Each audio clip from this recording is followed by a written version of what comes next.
We're going to turn now to our exclusive interview with President Trump and his comments on coronavirus, reopening schools, and excessive force by police. CBS's Catherine Herridge also asked the president if there should be a federal mandate wearing masks or if that's up to governors. They can have their own guidelines, but they go by the CDC guidelines, and right now that's saying wear a mask, and that's okay with me. That's good. Would you urge Americans to wear a mask? If it's necessary, I would urge them to wear a mask, and I would say follow the guidelines. Okay. Let's talk about testing. Back in March, you said every American who wants a test will get a test. But one of the major labs in the U.S. announced today that the average wait time for a result is about 7 days. So is the national testing strategy working? Working. We have 45 million tests as of, I think, today, approximately 45 million tests. No other country tests like us. In fact, I could say it's working too much. It's working too well. We're doing testing, and we're finding thousands and thousands of cases. What can you do to speed up the testing result time? There are different kinds of tests. There are tests that are very good, very strong, where you send it to a laboratory. The best thing we can do is we're doing more and more of them is on-site testing. So you can wait a half an hour, or you can wait, in some cases, like in Abbott, you could wait 5 minutes for the test Will you result. push for more on-site testing? I like it the best. I mean, I like it the best. It might not be as accurate, by the way, but I like it the best. On education, the Los Angeles School District is the latest and one of the largest in the country to say they're not going back to school in the fall. Mistake. What do you tell parents and teachers who feel that it's unsafe to go back? I would tell parents and teachers that you should find yourself a new person, whoever's in charge of that decision, because it's a terrible decision. Because children and parents are dying from that trauma, too. They're dying because they can't do what they're doing.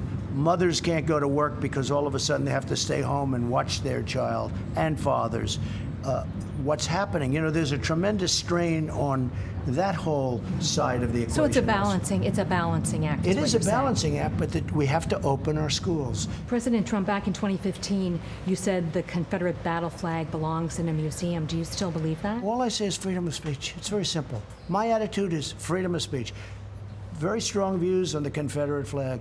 With me, it's freedom of speech. Very simple. Like it, don't like it, it's freedom of speech.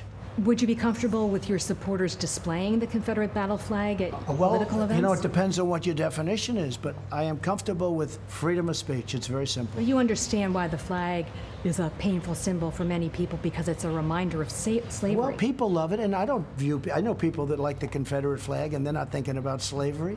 I look at NASCAR. You go to NASCAR, you had those flags all over the place. They stopped it.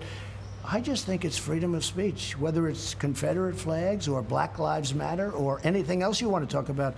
It's freedom of speech. Let's talk about George Floyd. You said George Floyd's death was a terrible thing. Terrible. Why are African Americans still dying at the hands of law enforcement in this country?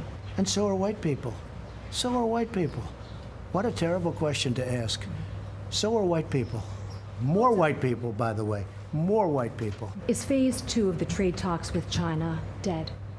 I'm not interested right now in talking to China. So is it on hold, on the back burner? Look, we made a great trade deal, but as soon as the deal was done, the ink wasn't even dry, and they hit us with the plague, okay? So right now, I'm not interested in talking to China about another deal. I'm interested in doing other things with China. And how will you hold the Chinese government accountable for COVID-19? You'll see. You'll see. It's not for you. It's for me. But you will hold them accountable. You'll see. And we looked into the president's claims about law enforcement deaths. Researchers suggest that black people are about 3 times more likely to be killed by police.